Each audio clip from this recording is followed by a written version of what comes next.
think people like being frightened. I think they like exploring the darker side of humanity and looking into an environment they wouldn't normally, have access to, most likely.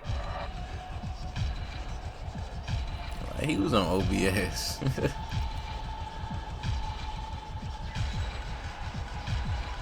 Quality is great, but the game wasn't.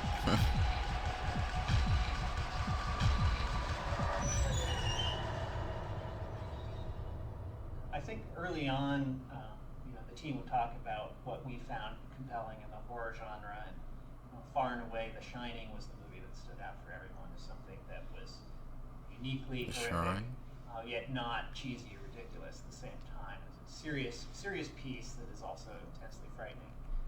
So we really wanted to create that same feeling of you're walking through an environment and then you're seeing visions of things that are, you don't maybe understand right away, but over the course of the whole game, come to create this sort of a full picture of, one man's tortured soul and the horrible historic events that have taken place on this island.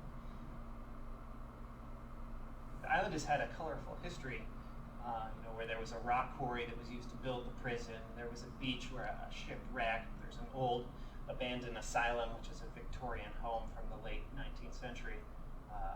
That served two important functions, which was to keep the game environment varied over the course of the game and to allow us to sort of bring out history through recreating different architectural styles, or obviously a rock quarry is going to look very different than a beach and so forth.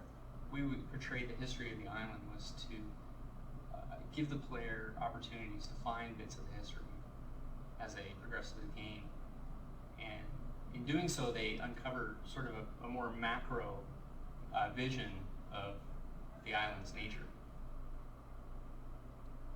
We didn't really want a character that looked any particular nationality or race.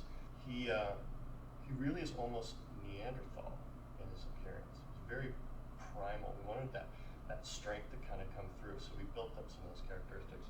A tough character that no matter what he was doing, he always came through as like a really solid, calm, tough guy. Nonchalant. And he looked cool no matter what he was doing. Like he was just shooting a gun. He looked good shooting a gun, and he looked tough and carried out an attitude throughout. As his body is twisted. What we wanted to do was make the player feel that though they were in this intensely frightening and life-threatening situation, that they were in control of a character that could make it through if only they were able to manage it themselves. It's not like in some horror movies where the main characters are sort of weak and constantly tripping over roots as they're trying to run away from the guy, and they can just barely manage to survive. Torque is someone who could take on an army of creatures and blast them to bloody bits and then be ready for more. Well, the thing with blood is it's actually a lot like a shadow map in terms of projecting the geometry onto another object. So we basically take our blood texture map, we figure out what objects collided with, and we send it through a projection matrix, and it ends up being rendered on top of the other geometry, looking like it's actually attached to it. There's actually a whole series of different effects and objects that come into play. We have everything from blood that sprays onto the wall behind you. We have the player actually will have blood spray onto him. He will be covered from face to toe. We have the enemy that you're hitting, of course, gets damaged. You can lose limbs, you can lose your head. It really feels like you're actually making damage to the world.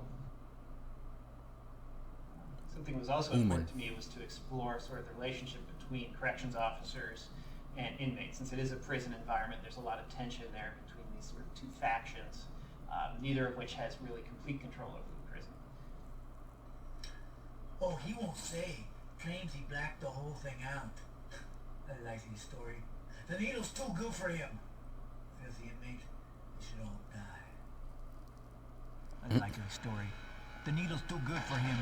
Oh, that was bro. They should all die. Since we were going for a sort of continuous immersive experience, we didn't have the benefit of mission screens or voiceover narration or something helping the player along. So it was a real challenge to sort of get the characters to both talk in a way that's realistic and also in a way that'll convey the story to the player.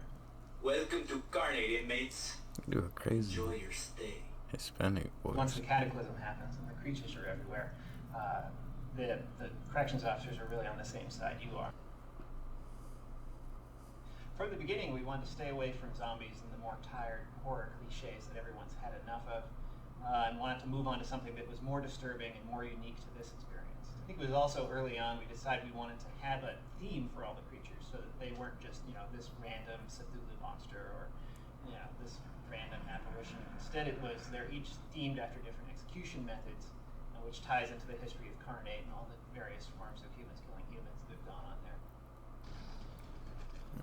Creatures, we wanted to make them as creepy as possible, make them feel very intimidating and deadly. We had a lot of inspiration for a lot of the creatures from movies like House on Haunted Hill and old Geiger stuff. It really actually fell on probably one of the sickest character designers I've ever met, Ben. So he really tore it up and really was the inspiration for every one of these character designs. They really started to come home and really started to really have some depth to them. Once the sound got in, I have to say the sound is probably one of the most amazing pieces of work that's been the way, however they was sounding. I worked with the composer to come up with sort of a hybrid idea there where we would extract the elements for the music from the sound design.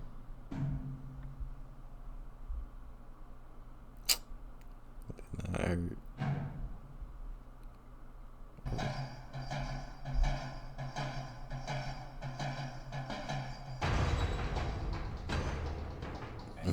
They did their thing with that one. I like that. Stone, steel, things that had a long tone. We were using aluminum rods that were 10 and 12 feet long and getting them to resonate lengthwise. We were then striking them horizontally.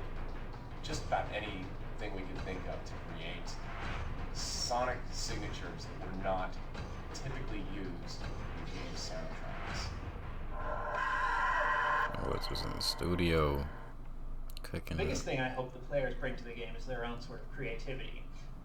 We've created sort of a world that the player can explore and can see the various historical events, but at the same time we were fairly careful not to explain too much to the player. So there's going to be a lot of sort of connecting the dots and putting your own spin on, well, I think this is what happened here, or, you know, understanding Torque's backstory. Different players may see it differently, and that's important since, you know, you are Torque going.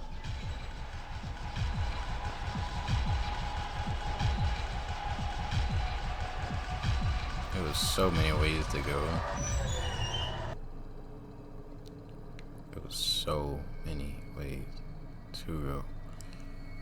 Hope you enjoyed a little behind the scenes, man. If you click this video before seeing the story, I have created a playlist where you can watch me play the whole game.